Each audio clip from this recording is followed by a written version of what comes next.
Welcome to the Create and Grow Your Brain Capital podcast. I am your host, Janine Letford, and we always bring to you the greatest minds in creative thinking, brain health, brain capital, and just the wonderful, wonderful current topics about how to have a flourishing life and a flourishing brain.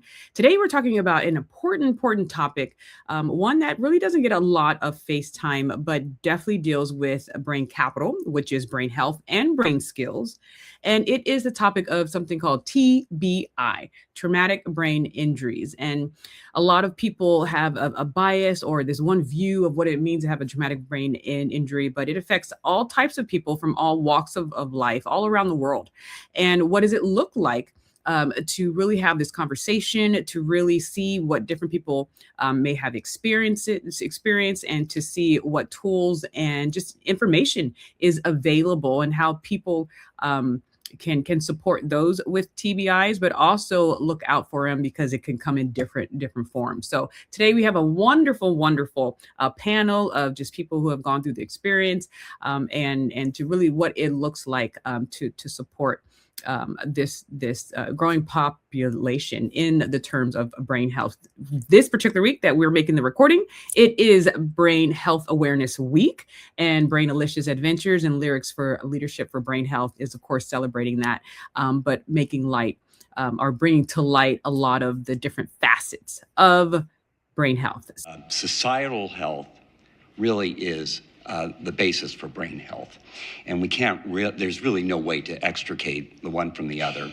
It's bidirectional. And I think it's really important for us to understand that there's no way to talk about a brain economy independent of how we take care of each other collectively. So with regard to traumatic brain injury, actually it touches on essentially all the other disorders that you've heard about here, including migraine and epilepsy, Parkinson's disease, neurodegenerative disease. I'll touch on that very briefly here. It's a huge problem globally. And you can see here, in fact, it sort of dwarfs. If you look at neurotrauma as a spectrum across an acute to chronic time frame. We tend to think of traumatic brain injury, for example, as an acute phenomenon, but it has a long tail. And that tail actually extends throughout life and throughout the community and throughout society. So this is a hugely impactful disease, if you will. It's really not a disease, it's a spectrum of diseases and disorders and associated sequelae. And you can see here, it really dwarfs the I'm an Alzheimer's disease researcher primarily, and it dwarfs Alzheimer's disease, stroke, Parkinson's disease, and multiple sclerosis, although it touches on all of those. This affects every year. You can see, interestingly, the incidence is really high, as well as the prevalence. So this is every year we're adding 50, 60 million people across the globe with neurotrauma. So it's a huge problem. And the disability and long-term disability associated with this really is of global dimensions. So first, let's bring Jennifer Matisse. Hello, how are you? Good, how are you? Wonderful. And Miss Kenia Ventura, how are you doing? Hello, I'm doing well, thank you. Wonderful. So before we bring our featured guest to the stage, why did you decide to spend part of your time? Kenia, you're in school. Jennifer, you were in school, and now you're working full time. But you're spending a little bit of your time to support Lyrics in Leadership and Brainalicious Adventures. Why is brain health so important to you right now? Yeah, so for me as a student, being very committed to my academics and being very busy with working part-time in clubs and extracurriculars, I've been pulled in so many directions, and I found myself that because I've endured 2 concussions when I was very early in my childhood, and then as a high school student, my senior year, I endured my 2nd concussion, and I had just suffered through very painful migraines throughout most of my childhood and adolescence because of these concussions. And through music and the arts and exercise and a well-balanced diet, I was able to heal, fully make a recovery from having these really painful migraines to the point where just light would bother my eyes and I couldn't really stand upright. And so as a student, I get really stressed with whether it's exams and managing my time with my friends, and church is really important to me. But I've learned that through these healthy habits that I've built as a lifestyle, it's all connected to the wellness of my brain and the brain capital that I have in taking care of myself, not only for me right now, but also in healing that past injury that I endured, especially celebrating right now traumatic brain injuries in March. I think it's only right to give back to other young adults who may have had similar experiences as a child and have no idea why they're enduring these migraines or what they should do in order to heal from them. So that's why I'm here. And I think it's going to make a difference. And so I know Jennifer has a story very similar. So Jennifer, do you want to share your traumatic brain injury testimony? Yeah. So I fairly recently, got a concussion from cliff jumping. It's not the usual way most people get concussions. It's very impulsive decision I made to go cliff jumping, but I went to a trip in Mexico and I cliff jumped with my sister, and it was 35 feet high, and I landed incorrectly in the water. I didn't hit my head. I jumped in like a nail is supposed to, like nail down, feet down as you're supposed to, and yet I still got a concussion. And I didn't know I had one until weeks later, and I wasn't even aware of the repercussions of my actions at the moment, and how much a concussion or TBI can affect your daily life. Like I had struggled with migraines my entire life, but the moment I got this concussion, this TBI, everything just exasperated. It just was so much worse. Like my usual chronic migraines were just like light and noise, but I could handle it to an extent. But after my injury, I could not even get out of bed. I can't, like, it took me so long to even be able to like work out again or like do a jumping jacks without feeling like I was getting somehow unplugged. So the importance of LNL and the work we're doing, along with Brainlicious Adventures, is so important because we're teaching people from a young age how important it is to take care of your brain and how important your decisions can cause certain repercussions and consequences. I mean, if I had known that jumping off a cliff could actually like cause that, even if I didn't hit anything in the water, I probably wouldn't have done that. And as silly as it sounds, a lot of people, especially young adults, they do such adrenaline junkie adventurous things that they don't really think twice of their decisions, and then they have to deal with the consequences later. So LNL just has this mission to bringing brain health and brain capital to everyone across the globe at any age. And I think that's so important because, like I said, I wish I had known certain things that I know now. And not to mention that I also work in music, and the fact that LNL incorporates an intersectionality between music and nonprofit and advocacy is just, I don't know, it's just a sweet spot for me. It's that when Janine reached out to me, it was serendipitous. I was like, yes, this is perfect for me. Yes, and just your own personal stories with what we're trying to do, and I believe that what makes it authentic, that we all have our own personal. Me being neurodivergent and stuttering throughout my life, and seeing how that works with the brain, but also with the arts.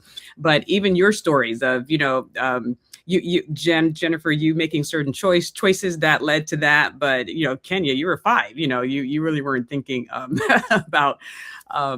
Just that risque adventurous life of getting on that swing, right? Right.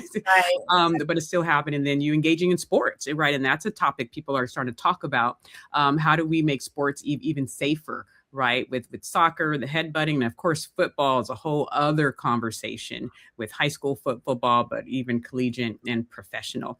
But Jennifer, I believe this is your contact. You reached out to a few people to come on and share their stories. So with that, we have Edric to the stage. Hello, how are you doing? Hi, I'm good. How are you? Wonderful, wonderful. And so you're the one person that I don't know, but as we bring you to the stage, we're going to bring our co-director, Miss Keeley, to the stage as well. She helps direct lyrics and leadership for Brain Health as well as Brainlicious Adventures, and she'll be just co-hosting this with me. But Edric, if you can give us just a little bit of who you are, your background, and then why are you here? Yeah. Well, my name is Edric Hovsepian. I'm an attorney or practicing attorney. I specialize in personal injury, workers' comp, and employment law. And the reason why I'm here is because a lot of personal injury and workers' comp has to deal with TBIs. I think almost half of my clients usually end up having some sort of TBI, whether it's mild or more on the severe side, but some sort of TBI always happens to my clients. So I'm kind of fairly well versed in the world of TBI. Wonderful. So you're almost like our expert on the panel, right? Have you ever experienced anything like this, or you're just really in a position that you've helped many people through it? Yeah, no. Luckily, I've never had a TBI. I've done a lot of sports where TBI is prevalent, such as mixed martial arts. So we get punched and hit in the head a lot. But luckily, I never had anything like that. But my experience usually just comes through everyone in my family is in the medical field. So my older brother's a doctor, my uncle's a doctor. Everyone's in the medical field except for me. And so I kind of learned a lot of TBI and like the process of TBI through them and also through my work. And so what's the craziest story that you're allowed to share? Because I don't know if there's like a thing. Or if you have like a general, or like a pattern of stories that you see reoccurring. So I would say the three stories that come to my head are it's more of a mild and then medium and then more severe TBI cases. The most mild one, I think I was speaking to Jennifer about this when we were first talking about this podcast, was I had a client where they were showering and one of the tiles above their head fell and hit them in the head, but it was one of those kind of soft foam tiles you would find where it's like in small apartments. And at first he thought there was nothing to it. It just kind of something fell on his head. He didn't even like slip or fall or anything, but weeks later he started noticing that he was like having some sort of memory issues and having like mental fogs and brain fogs. So that's when I contacted him. We sent it to a neurologist. The neurologist like, yeah, he had a mild TBI. And so we had to go through that case for him. Hopefully better now. He's doing a lot better now. Has no issues, no brain fog, nothing. But another one that's a case that's actually ongoing right now is my client was coming to make a left turn, and this is from an accident. And she's a 20-year-old girl. She came to make a left turn at a light. Someone ran the red light and hit her, T-boned her. She blacked out whenever the accident happened, but when she woke up, she didn't even notice what happened. She didn't even think she blacked out. But apparently she had been blacked out for 30 seconds, I think, or 30 seconds to a minute. She was passed out, but then she realized that after the fact of when the other driver came out of the car, knocked on her window, and she didn't even notice that she was at the window. But that's an ongoing case right now where we've sent her to get an MRI for her brain.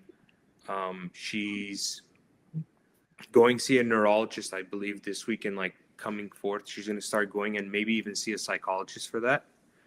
The biggest one was another accident case, actually, but this one was, I believe, a year ago, where my client was driving on the freeway and I think he was going about 80 miles per hour. Somebody hit him from behind and he started spinning out on the freeway. And then all of a sudden, an 18-wheeler semi-truck hit his car again.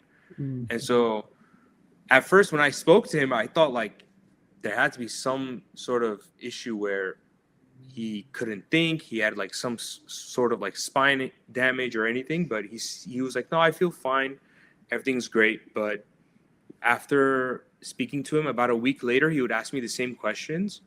And I get it all the time where a client just forgets that they asked me a question. So I just repeat it. But it was happening every week for like a month straight. And I noticed it. So I told him, like, do you remember asking me this question last week? And he's like, no. And so at that point, I was like, you definitely need to go see a neurologist. Went to a neurologist, and sure enough, he had a big TBI where the hospital didn't even pick it up because the day of, usually CT scans and everything don't usually pick up brain injuries that quick, and it usually builds up as weeks go on. Oh, well, that's good to know that sometimes you have Yeah. to go back and do a double check, Yeah. right? So yeah, so it's like, is there a checklist, Yeah. with that? Thanks so I much. would say, I mean, the biggest thing we learn in law school is the famous words of it depends. It depends on every case, of course, but with what I've noticed myself at like working through workers' comp and doing personal injury is usually if a person's head even just wobbles like this, it can cause them a TBI, even if it's mild.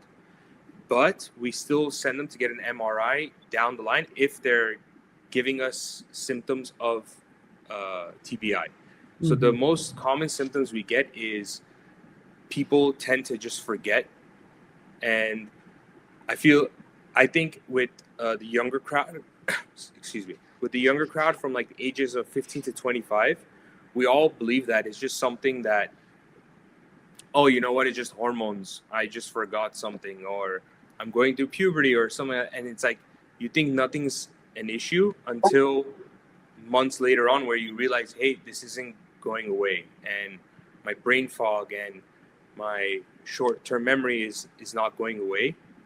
And so with us, what we do is every week we check with our clients to make sure, hey, how are you feeling today? Did you sleep well? Are you having more headaches? How's your headaches? If you are having headaches, how severe are they? Are they from 1 to 10? Usually with TBIs, it starts growing and then it starts plateauing at some point for them.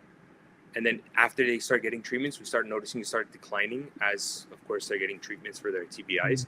But it's just that every time we speak to our clients, we always make sure, hey, how you're feeling? How's your brain?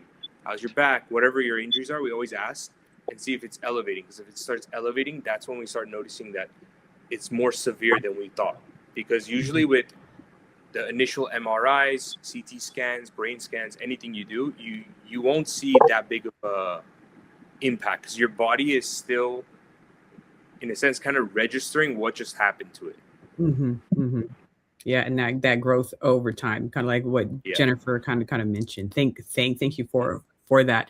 And Keely, welcome. If you want to give just a small introduction and why you wanted to be a part of this conversation of brain health and even with the TBI focus. Yeah, I mean, I'm the co-director of Lyrics and Leadership. I have my own personal experience with some brain trauma due to mold toxicity and living in it for over 12 years and all of the downfall cascade of problems that happens with that, with your hormones, inflammation of the brain, all of those types of things. As well, I have two very close friends that had, I don't think aneurysms are in the category of traumatic brain injury. I don't think, but it's a similar situation where you've got that burst happen in the brain. My friend had 5 within a year. He was on Dancing with the Stars dancing, and I mean. That was so fascinating to watch that. But I also have a friend who was driving one of those scooters that you rent and going really fast and had to bypass someone and they didn't move. So she flipped off of it and hit her head and got up, thought she was okay. And then later that evening started having a seizure. And at this point, she can't use the right side of her body very well. So I'm interested in all of this. I'm interested in the connections because I'm sure there is some crossover between something like an aneurysm and a TBI and maybe some of the lack of oxygen and things that can happen in that. Yes. And so just looking at, TBI and how people can even keep living, right? And keep growing, and what should they do to modify their behavior? Jennifer and Kenia, just after you've gone through it, and Kenia, you had multiples.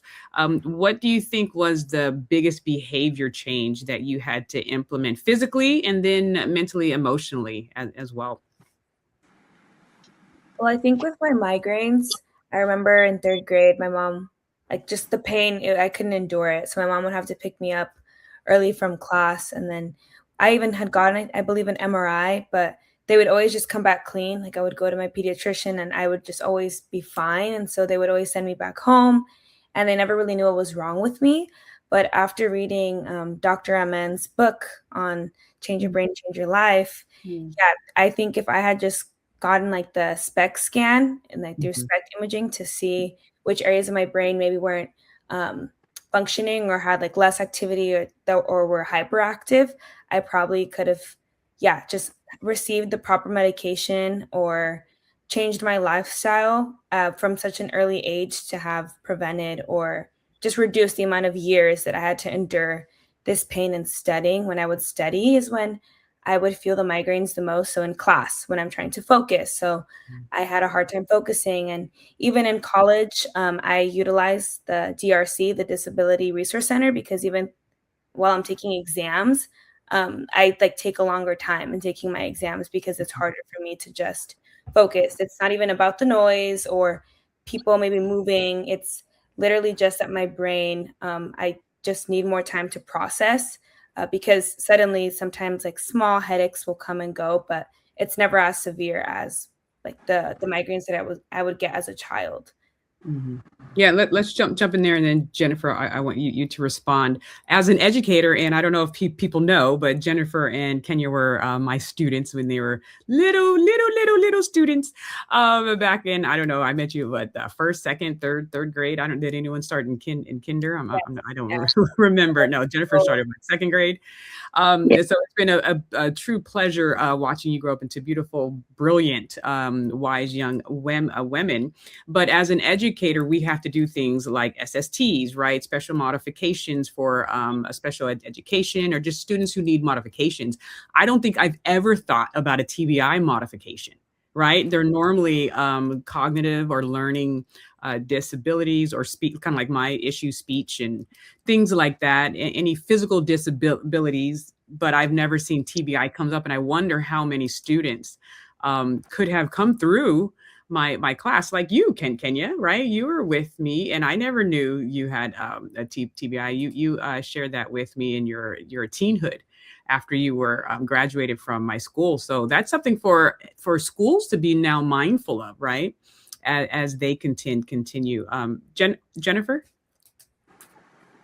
To reference the first question about how certain behaviors and aspects of my daily life change and what helped. I've only had one TBI, but I've had chronic migraines my entire life. I currently still have chronic migraines, actually. So growing up, I actually relied heavily on painkillers and ice packs, and just honestly closing myself in dark, cool rooms and just kind of removing myself from reality in the world, which in hindsight, I see now that actually kind of added to my other mental health issues like anxiety and depression when you just close yourself off. Now, like Kenia said, I kind of wish I knew I had the migraines, because growing up, I didn't know I had migraines. I thought it was actually normal, and it seemed like a natural thing. Until I one day asked my brother, and I was like, "Oh, I can't believe I have another headache or migraine." And my brother's like, "You always have those. That's normal for you." And I asked him, "What about you? How does your head feel?" And he's like, "Oh, I've never had a migraine. I've never had a headache. I don't know what you're experiencing." And I realized that wasn't normal, and that people don't actually walk around with a headache consistently. But to me, that was my normal, having migraines every day, working as a straight A student, late nights. That to me was my normal. And I didn't know that until until my TBI, after I got my CT scan and my MRIs. They're like, "You have chronic migraines as well." And I have a lot of medication now to help with the migraine. I was told, because I used to also not take painkillers at a certain point because I didn't want to like rely on them. So at a certain point, my neurologist told me, like, don't suffer, don't not take the medication because you don't want to. Take the medication because it'll help you. And you don't have to like force yourself to be in this unnecessary pain, kind of like what Kenya was saying.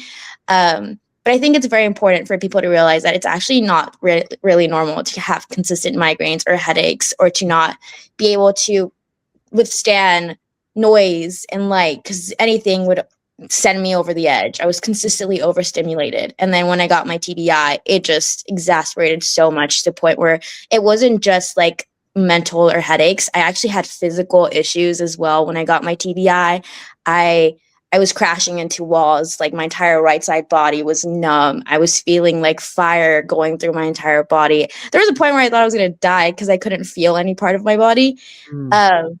I mean, to speak a little bit about this, Edric is actually in my Bible study group, and that's how I met him. And in this Bible study group, they saw me through my progression of this TBI to the point where like I was just consistently depressed. And some certain things that helped me was actually small things like positive affirmations. I did not actually think this would work, but it actually did. So the I Am Creative book that you actually gifted me, Janine, I would read it every morning for months. My neurologist actually said that positive affirmations and believing like you're going to be okay, my brain is healthy, my brain is good, actually helps build that neuroplasticity. And even though it was a small thing, like I would take 1 hour walks and just repeat these phrases over and over again in my brain. Just be like, I'm okay. My brain is healthy. I'll be good. And even though it was hard to believe it at the time, I realized that those small little things like positive affirmations, not using my phone because the blue light obviously does affect that. So as someone who works in social media, I actually had to like tell my bosses and be like, hey, I need a break because my TBI is just so aggravated right now that I have to step away for a moment. Luckily, they're very understanding, but that's not the case for everyone. Like you said, Janine, not everyone is aware that TBI migraines are a common issue. And because they're not physically visible, people may not be like, oh yeah, we're going to give you the time off. Mm-hmm.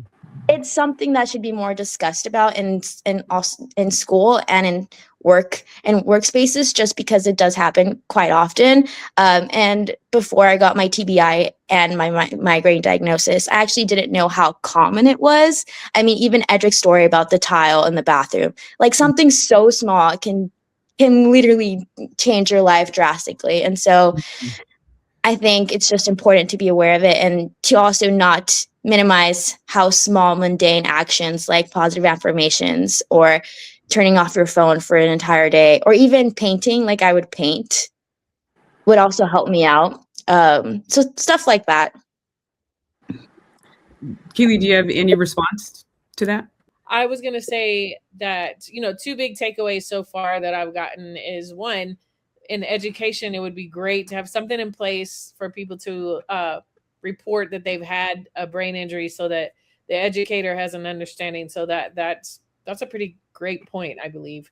And the other one is just over time watching how the brain injury develops, and not thinking that you might feel it. It's the same thing that happened with my friend Krista. Like, it was later in the day, the next day or so, when the seizure happened. Like, she's thinking she's okay, even though it's probably quicker than the two incidents that you talked about.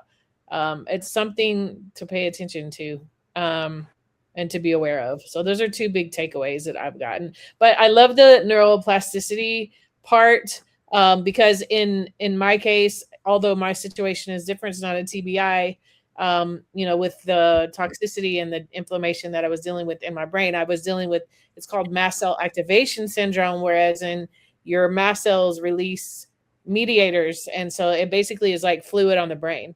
It's and so it just seems like, for me, I know it was affecting my tryptophan. And so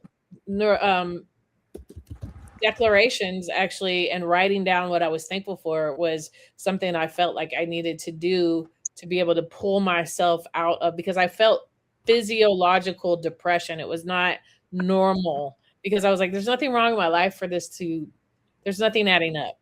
So like, that was definitely a tool for me, was to go write down what I'm grateful for in a day and try to focus on all of those things that I'm grateful for to change my brain, to retrain it to be happy and not in a depressed state. I mean, there were other things obviously that needed to happen, like support of my hormones, food, all those things. But that's a really good point. And I think people don't realize how real that actually is. I mean, we as believers, we've got it in the Bible. It talks about, speaking life, life or death is in the power of the tongue. But they've done so many experiments on water, on rice, like all of these things on how we can co-create in our healing with our words. So and plants, right? They even So, thank you for all of that. And so, Edric, this makes me want to ask.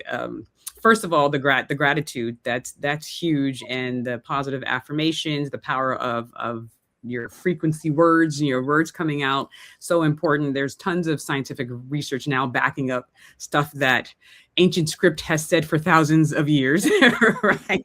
But Edric, what are your thoughts about the legal aspect? Because when Jennifer talked about the schools, the aspect, should we be going, but what does it look like for the workplace? And she mentioned the invisible disabilities. Do you have to deal anything with that, with fighting for your clients to have those modifications? Yeah, with most of my clients, I have to always argue, because I don't technically deal with the defense attorneys most of the time. It's usually the insurance adjusters who are handling the case. But then if, of course, the case goes to litigation, that's when I deal with the attorneys. But with most of the time, the adjusters don't. Insurance adjusters are always looking out to try to save as much money as possible. That's what they're thinking. So if I bring up something and I say, hey, my client received a TBI or she went unconscious, if my client does not say something about her blacking out or him blacking out, whatever it is, if he doesn't even mention a concussion or his head hurting or any sort of symptoms that would lead to a TBI, the insurance adjusters try to avoid it. So they go, oh, well, he didn't mention it in the first week of his injuries, or so it doesn't exist. He's just making it up. So what I always tell my clients is, even the smallest thing you feel a little bit off, mention it to the doctor. Because even with that tiny, it's like kind of putting your foot through the door. It's like, my foot's in the door, I can make the argument with the insurance adjuster. But for some reason, they think that all the symptoms should be showing up the next day. But especially with TBI, it's something where you can even go for 3 months and you won't even notice anything. And with one of my cases I had, we got lucky that the client had a really bad injuries in general. So his TBI he wasn't even focusing on his TBI in the beginning. He was more focused on his neck and back. But as his neck and back started getting better, that's when he started kind of noticing his TBI more often. And he noticed that he was having trouble sleeping, brain fog. These are like most of the common ones, where the light, like how Jennifer and Kenia were saying, that the light is affecting them. It's like bright lights. Sitting in a cold, dark room always makes you feel better. He was feeling a lot of symptoms after the fact. And the thing is, the insurance adjusters were trying to go, it didn't exist. He didn't mention it in the beginning. So it was kind of this whole back and forth. So I had been arguing with them for about half a year until they would finally admitted that, okay, maybe he did receive a TBI. And so then we were able to get him some sort of compensation for that. Yeah, because in the end, some people are like, okay, yes, I'll take the money, but a lot of people are like, just give me my brain back, Money can only go so far. Does anyone have any other questions? Because I can go on for days, but any other questions coming up or anything you want to share before we keep going on? I would say one thing is with the young, like you said, when it comes to the younger generation. Now, I don't deal with sports injuries, of course, but what I've noticed from speaking to my brother and uncle who do like work in hospitals and tell me about all this stuff, with females, it's much more prevalent when they play soccer. And when I was asking my brother, like, why is it that with males it's less in soccer, but for females it's more? And he was saying that it has to do with, for one, the neck strength. So whenever we get hit in the head with a ball, the guys tend to have in a sense, stronger neck. So their head doesn't wobble as much. But for females, it's usually their necks aren't thick like oak trunks. Yeah. And so it usually you don't have like a thick neck, so then that's why their heads wobble a lot. And even if it's a small just hit in the head and you go like this, it could cause a TBI. That's why with a lot of car accident cases, even when they say, oh, I felt a whiplash, but I didn't hit my head anywhere, I still check up on them every other day because I want to make sure that there's no issues with their brain, because that's something where it takes a longer time to heal. So what I've noticed throughout is if you feel like even the smallest thing where your head is shaking, always just check your symptoms, check on yourself, even if you don't go see a doctor. Just kind of do a mental note of, hey, did I wake up this morning with headaches? Did I wake up, feeling more groggy than usual? And if you notice that it's a common thing that's constantly happening, then it might be a kind of like early signs of TBI. Mm-hmm. And if anyone else wants to jump in, please do so. But that kind of leads me to some legislative talk as well. What do you think about helmets? And I'm currently in the state of Arizona, where it is not required to wear a helmet. We see people on motorcycles all the time without helmets and bikes. My son has to wear one, and he's currently in his governmental unit now, learning about how the government works and how bills are passed. And I asked him, hey, what do you want to ask the government? Because the best way to learn is actually go through it. And he's like, I want to propose a bill that people have to wear helmets. But anyone want to jump in on just how to protect ourselves? Some are going to happen just because life happens, like things fall out in the shower. But what are some things as far as prevention? I would kind of thinking about, I think one of the most easiest ways, of course, to prevent it is just don't do something where it could cause it, of course. And that's kind of like the common sense thing of, I'm not going to go, in a sense, play football without a helmet because there's a higher chance that I'm going to get hit and cause a TBI, or I won't ride a bike and without a helmet just because if you fall, something, it's like the more common sense thing. But I think it's just more, I feel like TBIs happen more often than usual. And it's even the mild cases, even the minor ones, it happens, and it's going to happen to us no matter what. It's just, I think it's more so of making sure you have some sort of education on what the symptoms are, and to kind of you yourself kind of have to make those like mental notes of, did my sleep schedule change? Did my memories change, like how well I memorize stuff? Am I having more brain fog than usual? If I'm having more headaches than usual, how severe are they? I think it's just, we have to know ourselves so well that if something like this happens, you at least have some sort of edge, and I can get in front of it and prevent it from causing more damage down the line. Yeah, I agree with Edric. I mean, I don't know if obviously instituting everyone wear a helmet at school or playing every sports is the way to go. Obviously, there are certain instances where you're like, you should wear a helmet, but I can't picture an entire female soccer team wearing helmets on the field. But in that case, kind of like going with Edric.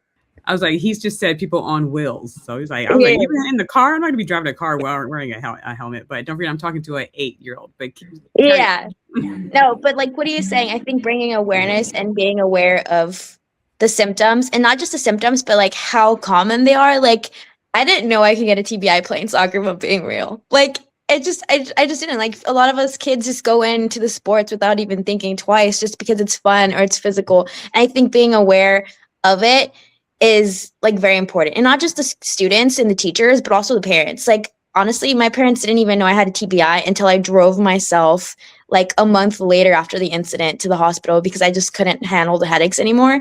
And then they're like, "Oh, we didn't realize like that was that common." Like they thought only football players got it, right?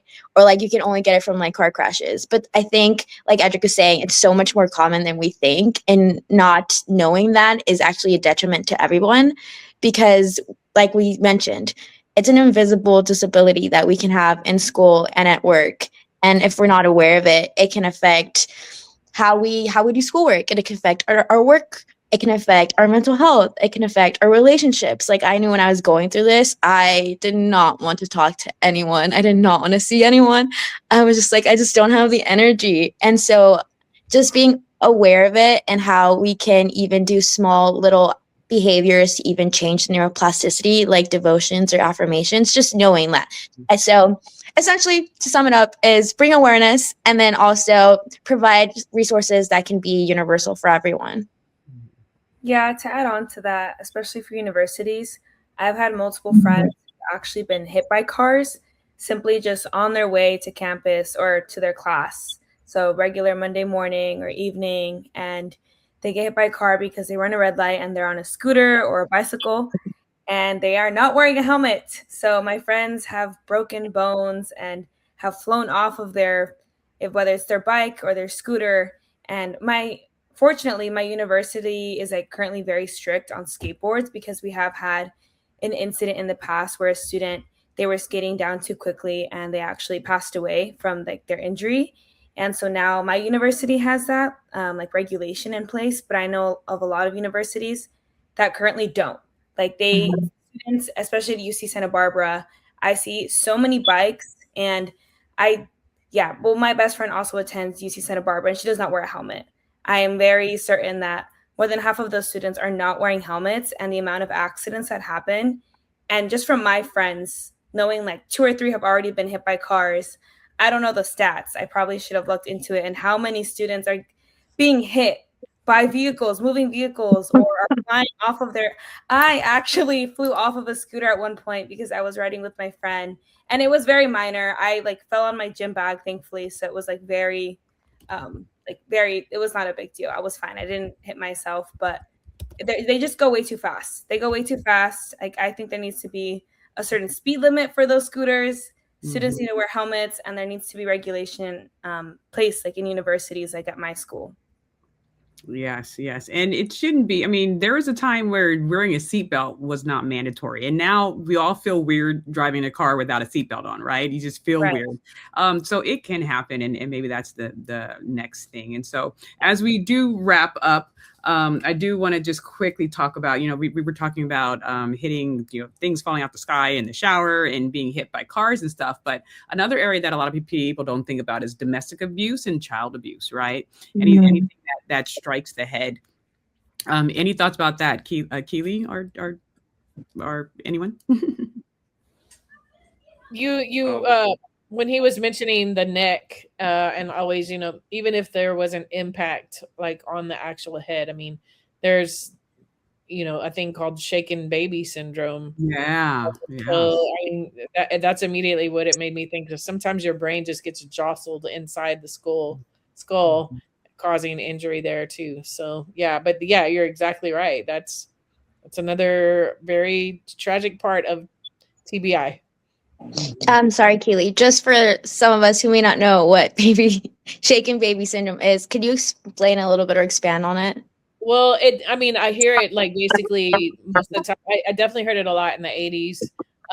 But it's basically a baby literally being shaken instead of beaten out of aggravation. They'll shake the baby like maybe the baby is crying. I've heard it in relation to like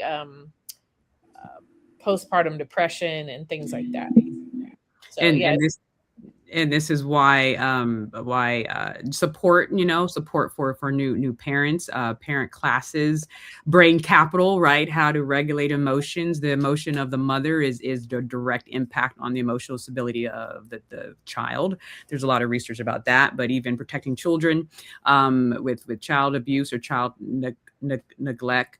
But all that. And so we just wanted to bring your stories to light to let America know that this is Brain Health Awareness Week, but also, as Kenia pointed up, TBI Awareness Month. And there's so many facets to brain health and brain capital. And this is definitely an area that needs more light, because people who may not get their story out or may not have told anyone need to know that they have places to go. So in the show notes, we'll also put some resources where people can go get some strategies and behaviors and support if they feel that they are dealing with this. So one last statement from each of you about brain flourishing or whatever you wish us to say, and then we will wrap it up. So we'll start with you, Edric. I would say the one thing I would want to say, the last statement is, if you are feeling some sort of symptoms, I would say either go see a doctor, and if it's, of course, has to do with an accident or something that has to do with somebody causing some sort of injury to you, definitely go talk to an attorney, because they would be able to get you the help you need, because we usually have a lot of connections with doctors and different types of doctors and specialists. So definitely go see a doctor or an attorney if you ever have some sort of symptoms from this. And I would say almost assume you do. Like, you'd rather to say it and then be like, okay, I was wrong on that. Because yes, that's what I wish I would have done when we got in our car accident. And I would say go to the ER or go to the urgent care. Would you recommend that if there was any type of impact?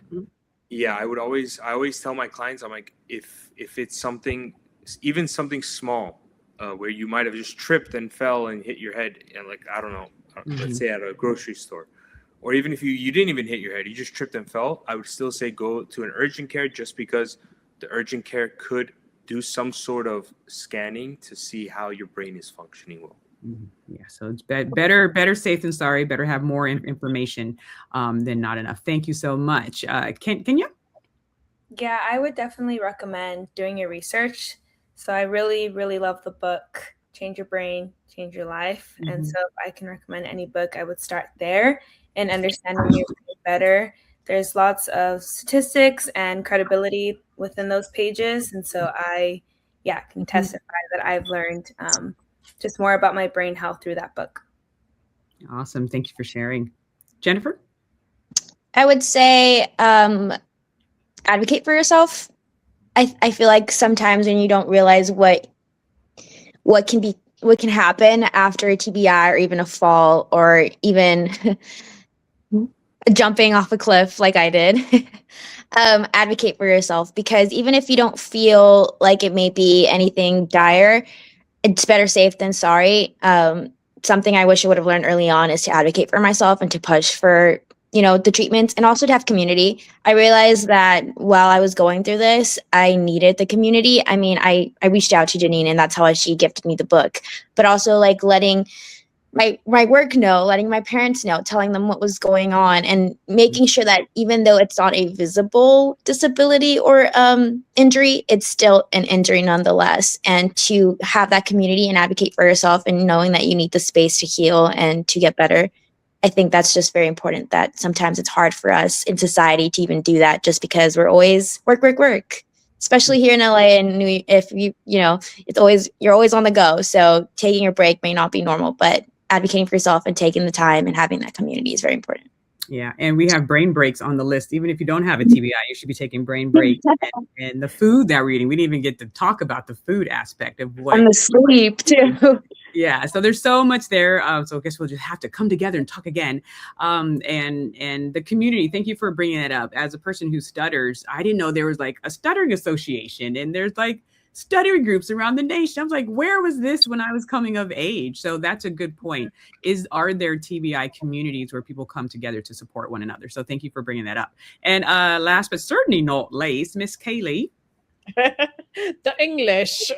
I would say, I feel watching, I introduced you to Kim like on Facebook the other day, watching her son who had an anoxic brain injury, which means depletion of oxygen for a certain amount of time.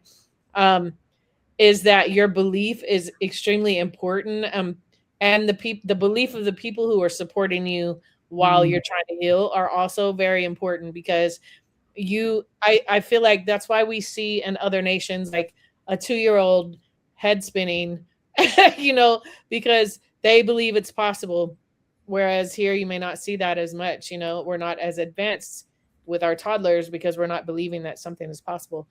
So I believe belief is extremely important in your healing process, like not to totally identify with something to the point that it holds you back from going further, or because we know neuroplasticity is a thing, right? We know it's real. So that means that we're not stuck.